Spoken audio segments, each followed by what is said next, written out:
All right, let's talk Wi-Fi. If you've ever found yourself battling sluggish connections, random drops, or just plain weird performance issues, you know the invisible world of radio frequency can feel like a total battleground. Today, we're diving into one of the most powerful tools you've got in that fight, channel optimization. Now, before we jump in, it's really important you know where this information is coming from.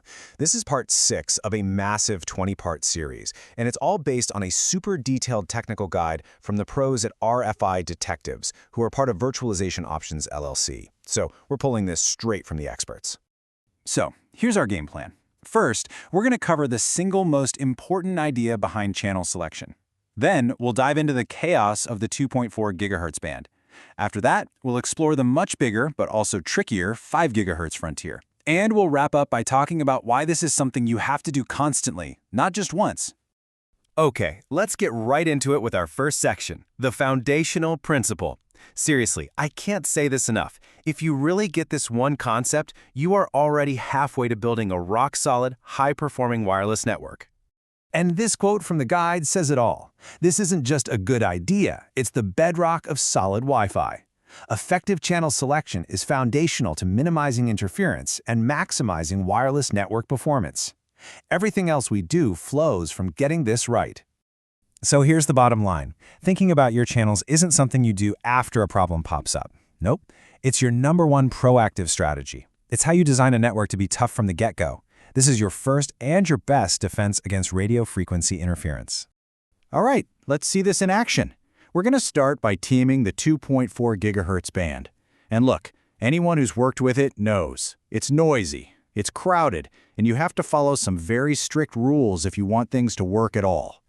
In the middle of all that chaos, though, there is one golden rule. One number you absolutely have to burn into your brain to avoid creating a huge mess for yourself and everybody else. And that number is 3. That's it, just 3. Even though you might see 11 channels to choose from in the US, there are only 3 that don't actually overlap and scream over each other. Just 3 clean lanes to drive in. So, what are those 3 magic channels? They are 1, 6, and 11, period. These are the only channels you should ever really be using for your access points in the 2.4 GHz band. The whole goal here is simple. Avoid co-channel interference. That's what happens when APs on the same channel can hear each other and basically have to take turns talking, which just kills performance. You know, the guide uses the perfect analogy for this.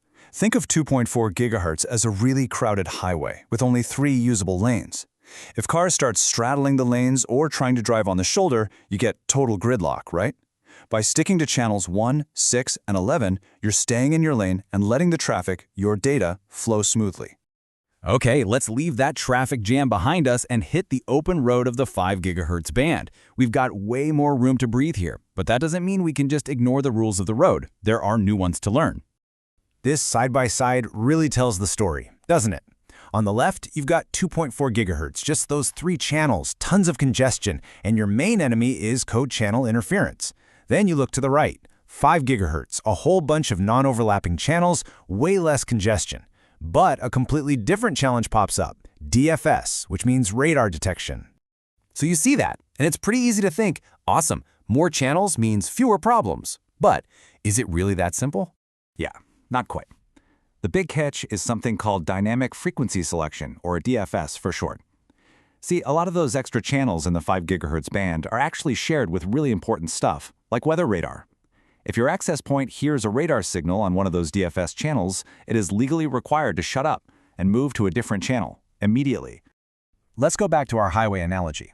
If 2.4 GHz is that crowded 3-lane road, then 5 GHz is a massive, multi-lane superhighway. It's awesome. But those DFS channels, think of them as special express lanes. You can use them, but there's one critical rule. You have to pull over and get out of the way instantly if an emergency vehicle, in our case radar, comes blasting through. And that brings us to our final and honestly maybe the most important section. Managing all these channels, it's not a set it and forget it kind of thing. It's a continuous process because the RF environment around you is basically a living, breathing thing. You know, the RF landscape is always in motion. A new neighbor fires up their network. Your client brings in some new piece of equipment that's spewing noise. What was a perfect channel plan yesterday could be a complete disaster today. Your strategy has to be able to adapt. So what does that actually look like for you? It's a simple, repeatable cycle. First, you have to conduct regular site surveys to see what's out there. Second, you perform spectrum analysis to pinpoint any new sources of interference. And third, based on all that new data, you adapt your channel assignments. Then, guess what? You do it all over again. And that's really the key. It's about being proactive, not reactive. So I'll just leave you with this question to chew on as you head back to your networks. Are you just putting out fires as they pop up? Or do you have a process? How are you proactively managing your RF landscape today?